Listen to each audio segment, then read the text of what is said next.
فرش التراب يضمني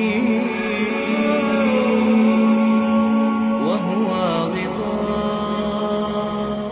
لیکن میری فکر کا ایک پہلو ہے. ایک تو میں نے شروع میں جو 2 آیات پڑھی تھی کہ تحریک پاکستان کا بیسک موٹیویشن جو ہے وہ سورہ انفال کی آیت نمبر 26 میں ہے.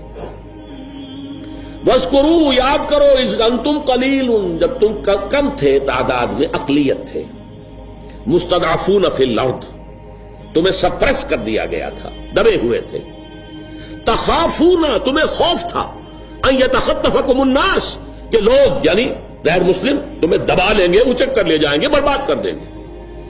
فآواکم، اللہ نے تمہیں پناہ دی، پناہ گاہ عطا فرمائی.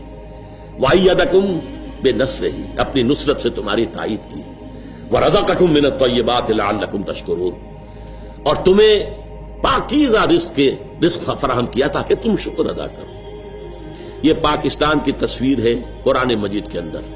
اس لیے کہ حضور کی حدیث ہے، آج بھی میں جمعے میں بیان کر چکا ہوں اس کو، کہ اس قرآن کے اندر فی ہے خبر ما قبلکم و نبأ ما بعدکم و حکم ما بینکم. حضور نے فرمایا اس میں تم سے پہلے کی قوموں کے حالات بھی ہیں، تمہارے بعد میں آنے والوں کے حالات بھی ہیں، اور جو تمہارے مابین اختلافات قیامت تک ہوں گے ان کا حل بھی موجود ہے. تو یہ ہمارا ذکر ہے پاکستان. دیکھیے، میرے ایک فکر کا جو پہلو میں آپ کے سامنے رکھنا چاہتا ہوں، میرے نزدیک یہ یقینی ہے، حتمی ہے، شدنی ہے، اٹل ہے. قیامت سے قبل پوری دنیا میں نظام خلافت قائم ہوگا، اللہ کے دین کا غلبہ ہوگا. قرآن مجید میں اس کا صغرا کبرا ہے. وہ صغرا کبرا کیا ہے؟ کہ حضور کو بھیجا گیا غلبہ دین کے لیے. 3 دفعہ فرمایا هو الذی ارسل رسولہ بالہدی ودین الحق لیظہرہ علی الدین کلہ، اور 5 دفعہ فرمایا کہ ہم نے اے نبی آپ کو بھیجا پوری نوع انسانی کے لیے. وما ارسلناک الا کافۃ للناس بشیرا ونذیرا. منطقی نتیجہ کیا ہے؟ حضور کا مقصد بعثت اس وقت پورا ہوگا جب کل روح ارضی پر، کل عالم انسانیت پر اللہ کا دین غالب ہو جائے. کیسے ہو سکتا ہے کہ دنیا ختم ہو جائے اس کے بغیر، حضور کے مقصد بعثت کی تکمیل کے بغیر؟ جو اقبال نے کہا تھا کہ وقت فرصت ہے، کہاں کام ابھی باقی ہے، نور توحید کا اتمام ابھی باقی ہے. اگرچہ ساتھ ہی خبر دی تھی یہ جہاں معمور ہوگا نغمہ توحید سے. اب آئیے دوسری بات، جیسے وہ پہلے شروع ہوا تھا تو ایک ملک سے شروع ہوا اور پھر پھیل گیا دائیں بائیں. عرب میں حضور کے دستے مبارک سے اسلام کا غلبہ ہوا، اور پھر 3 فوجیں نکلی، ایک مشرق کی طرف، ایک مغرب کی طرف، ایک شمال کی طرف. عراق سے ہوتے ہوئے ایران، اور ایران سے خراسان کی طرف، ادھر یہ کہ شام سے ہو کر اور مصر کی طرف، اور یہ کہ آگے اٹلانٹک، ادھر یہ کوہ قاف تک. اسی طرح اب بھی کسی ایک علاقے سے ہوگا. وہ علاقہ میرے نزدیک پرائمریلی پاکستان ہے اور سیکنڈریلی افغانستان ہے. یہ اللہ نے ہمیں موقع دیا ہے. میرے نزدیک اس کے ایک تو احادیث کے اندر اشارے، 2 حدیثیں 3 حدیثیں دی گئی ہیں اس کے اندر، کتابچے کے اندر. لیکن میں جو گنوانا چاہتا ہوں کہ اللہ کی مشیت کا مظہر کیا ہے. ختم نبوت کے بعد سب سے بڑا جو دینی منصب ہے وہ ہے مجددین. 1000 برس تک مجددین امت عالم عرب میں آئے، 11ویں صدی سے شروع ہو گئے ہندوستان کے اندر. مجدد الفسانی، شاہ ولی اللہ دہلوی، سید احمد بریلوی، شیخ الہند مولانا محمود حسن، اور پھر عظیم ترین شخصیت علامہ اقبال جیسا مفکر، مولانا مودودی جیسا مصنف، مولانا الیاس جیسا مبلغ. پوری دنیا میں ان کی پیرل شخصیتیں کوئی ہے ہی نہیں.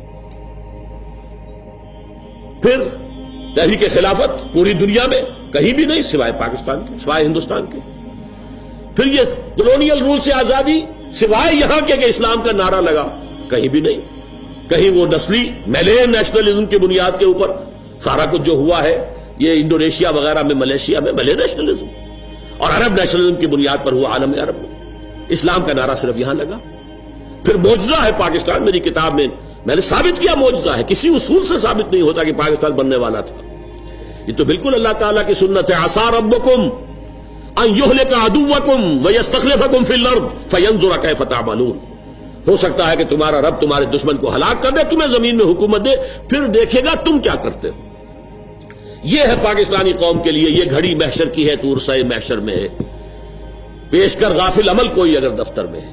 پھر قرارداد مقاصد کا پاس ہونا. پھر اب یہ سود کے بارے میں کہ جو اس وقت کا عالمی مالیاتی جو استعمار ہے، اس کا اصل جو اٹکنڈا ہے وہ تو یہی سود ہے. اقبال کہتے ہیں ای بنوک ای فکر چالاک یہود، یہ بینکنگ کا پورا نظام جو ہے یہودیوں کے چالاک ذہن کی پیداوار ہے. نور حق سینہ آدم ربود، اس نے انسان کے اندر سے جو اللہ کا نور تھا نفخت فیہ من روحی اسے نکال پھینکا ہے. اب یہ درندہ بن گیا ہے، آدمی درندہ بے دندان و چنگ. نور حق سینہ آدم ربود تا تہو بالا نہ گرددی نظام دانش و تہذیب و دین سودائے خام. جب تک یہ بینکنگ کا نظام جو ہے تہو بالا نہیں ہوتا، ختم نہیں ہوتا، اس وقت تک نہ دانش کا کوئی امکان ہے، نہ دین کا، نہ تہذیب کا. اور وہی بات علامہ قائد اعظم نے کہی، اسٹیٹ بینک آف پاکستان کا افتتاح کرتے ہوئے کہی کہ یہ نظام نہیں، ہمیں اپنا نظام بنانا ہوگا. تو بہرحال ان حوالوں سے اللہ تعالیٰ نے بہت سے شواہد جمع کر دیے ہیں کہ یہاں سے احیاء ہوگا.